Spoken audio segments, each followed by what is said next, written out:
কাছাকাছি পেলে ভালোবাসি তুমিও কাছাকাছি এলে অন্য তখন চোখের ধরন অন্য রকম পায়ের চলন তুমি আশেপাশে ছায়া হয়ে মায়ায় জড়ালে তুমি সব বুঝে দিতে পারবে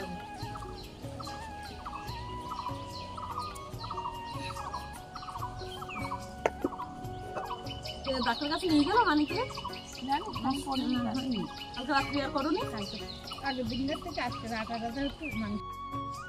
হ্যালো এভরিওয়ান, গুড মর্নিং। কেমন আছো তোমরা সবাই? আশা করছি খুব ভালো আছো। আমিও খুব ভালো আছি। তার অর্পি লাইফস্টাইল চ্যানেলে তোমাদের সকলকে স্বাগত জানাই। আমি অর্পিতা নিয়ে চলে এসেছি আরও একটি নতুন ভিডিও তোমাদের জন্য। তোমরা ভিডিওটি দেখতে থাকো, আশা করি খুব ভালো লাগবে। তো এখন সকালবেলা আমি ঘুম থেকে উঠে ফ্রেশ হয়ে চলে এসেছি ছাদের উপরে। কারণ কি বলো তো, কালকে বললাম না যে হ্যাঁ আমাদের আগের দিন অল্প কাটা বড়ি দেওয়া হয়েছিল, তো ওই জন্য আর কিছুটা বড়ি দেওয়ার জন্য মা ডাল ভিজিয়েছিল, তো সেই বড়িটা দেওয়ার জন্যই আমরা চলে এসেছি ছাদের উপরে। তো আমার জেঠিমা আর বৌদি প্রতিদিন যেমনটা বলি যে ডালগুলো ফাটিয়ে দিচ্ছে আর আমি আর মায়ের দিকে বড়ি দিচ্ছি। তো যেহেতু অনেকটাই বেলা হয়ে গেছে, একটু তাড়াতাড়ি বড়িটা দিয়ে ছাদ থেকে নিচে নেমে যাবো, কারণ বড়িটা শুকাতেও অনেকটা সময় লাগবে। তো আমাদের বড়ি দেওয়া না প্রায় কমপ্লিট হয়ে গেছে, আর অল্প একটুই বাকি আছে। তো ওইটুকু যে বাকিটুকু আছে সেটুকু আমি দিয়ে নেব।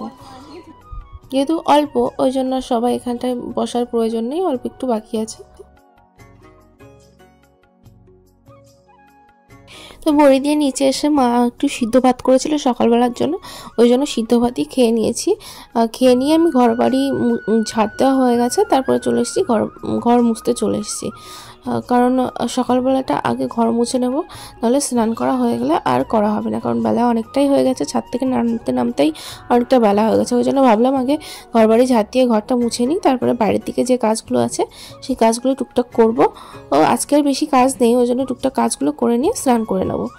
তো ঘর মোছা হয়ে গেছে, এখন আমি চলে এসেছি গ্যাস ওভেনটা পরিষ্কার করার জন্য।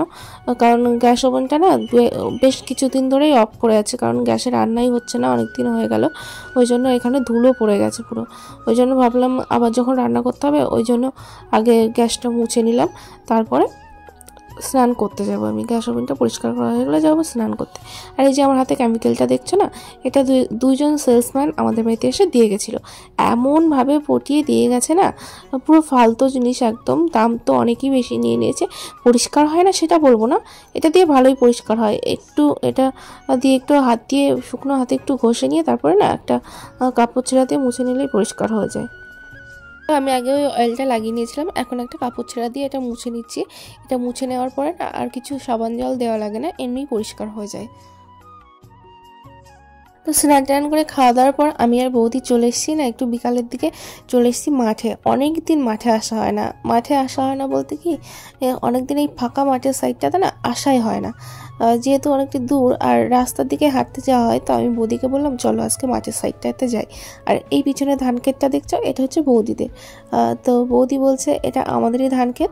আমি ঠিকঠাক চিনি না, তো বৌদিই বললো, তাই জানতে পারলাম। আসলে আমি তো অতটা চিনি না, ওই জন্য খুব আসা হয় না মাঠের দিকে, ওই জন্য আমি ঠিকঠাক চিনি না। তো মাঠ থেকে বাড়ি আসার পর একটু ফ্রেশ হওয়ার পর আমি রাতে রান্নাটা বসিয়ে দিয়েছি। রাতের রান্না বলতে এটা রাত্রে করা হতো না, তাও করছি। কারণ কি, মা দুপুরবেলাতে ডুমুর কেটে রেখেছিলো, অনেকদিন ডুমুর খাওয়া হয় না, ওই কারণেই ডুমুরটা আজকে রান্না হবে।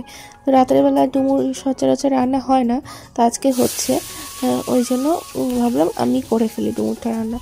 ওই জন্য আগে কড়াইতে দেখো পেঁয়াজ দিয়ে দিয়েছি। আগে ডুমুর আলুগুলো না সিদ্ধ করে রাখা আছে সাইডে, এখন মশলা দিয়ে কষিয়ে নেব, তারপর ডুমুর দিয়ে মাছ দিয়ে রান্না করব। তো চলো ভিডিওটা আর বেশি লম্বা করব না, তো আজকের মতো ভিডিওটা এখানেই শেষ করছি। দেখা হবে নতুন কোনো একটা ভিডিওর সঙ্গে। আর তোমাদের যদি আমার ভিডিও ভালো লাগে প্লিজ লাইক কমেন্ট শেয়ার করো এবং আমার চ্যানেলটা সাবস্ক্রাইব করে দিও। তোমরা যদি আমার পাশে থাকো, আমার নতুন নতুন ভিডিও দিতে আরও ভালো লাগবে। সকলকে জানাই শুভরাত্রি। সকলে ভালো থাকবে, সুস্থ থাকবে।